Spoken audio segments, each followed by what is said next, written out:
Hi there, welcome to AppyChip's YouTube channel. I am Ambajan and today we will learn how to install this app on Mac using Homebrew, which is also popularly known as simply Brew. But before we get started, let me answer some frequently asked questions first. To start with, what does a package manager like Homebrew does? Well, a package manager lets you install, uninstall or repair apps on your Mac. A package manager is very similar to App Store on macOS or Microsoft Store on Windows operating systems, except that a package manager uses commands that you type on Mac terminal to install or uninstall different programs. Some of the popular package managers for Mac include Homebrew, Nix, and Macports. And if you are coming from a Linux background, you will feel at home with Homebrew, especially if you have used package managers like apt, pacman, yum, etc. on Linux based operating systems. Next up, is it safe to install the Mac apps via Homebrew? Short answer, yes. In fact, Homebrew is the most popular and thus most widely used package manager on macOS. Moreover, Homebrew is a non-profit member of Software Freedom Conservancy Foundation, also known as SFC Foundation. Many other open source projects like Git, BusyBox, Samba, Wine are all part of this Software Freedom Conservancy organization.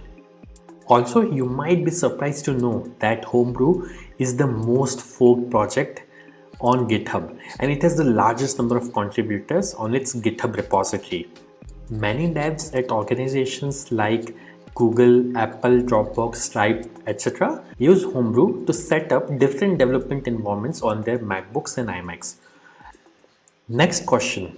Can you use Homebrew to install programs on Apple Silicon or more popularly known as M1 MacBooks? Again, yes. Starting version 3.0 of Brew, Apple Silicon is now supported on Homebrew. In fact, Homebrew also supports programs that are at the moment only supported via Rosetta 2 on Apple Silicon. Now that I have answered your questions on safety and compatibility of Homebrew, let's get to the installation process.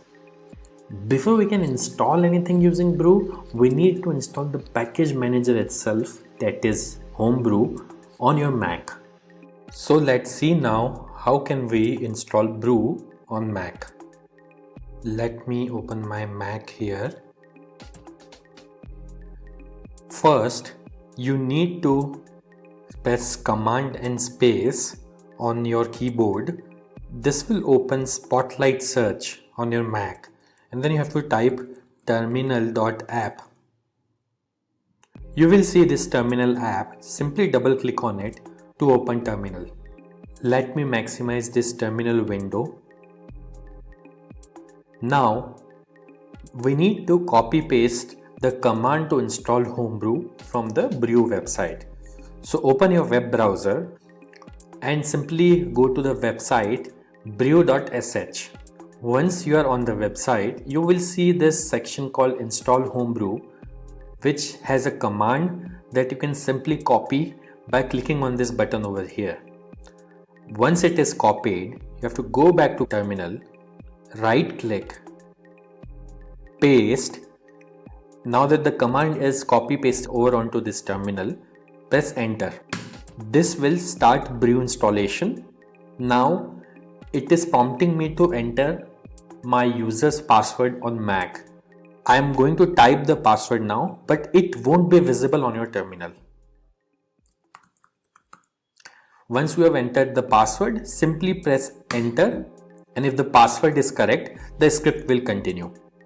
Now it is saying press return to continue the installation.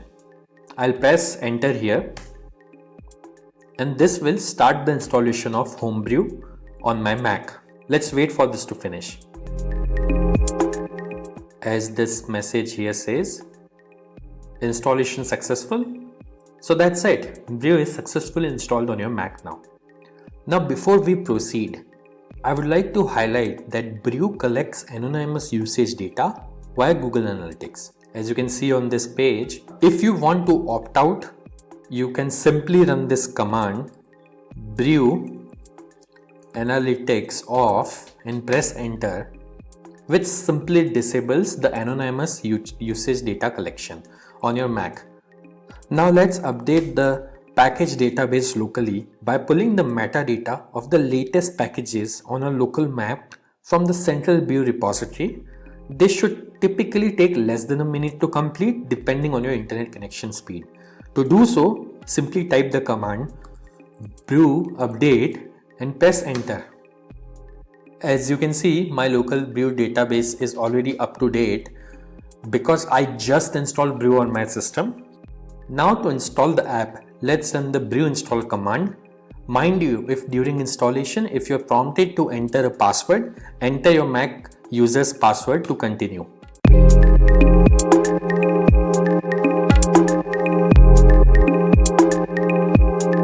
That's it. The installation was successful.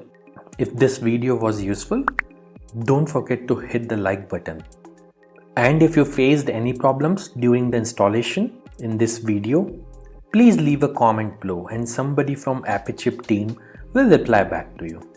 If in future any app installed using Brew stops working, then you can simply reinstall it using the command brew space reinstall space the name of the program.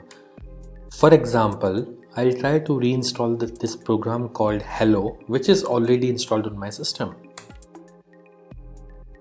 As you can see, it is downloading the program and it says reinstalling Hello, and now Hello is successfully installed.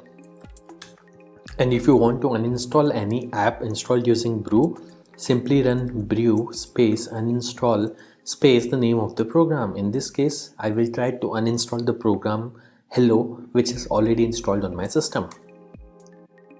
As you can see, within a few seconds, it says the program is successfully uninstalled.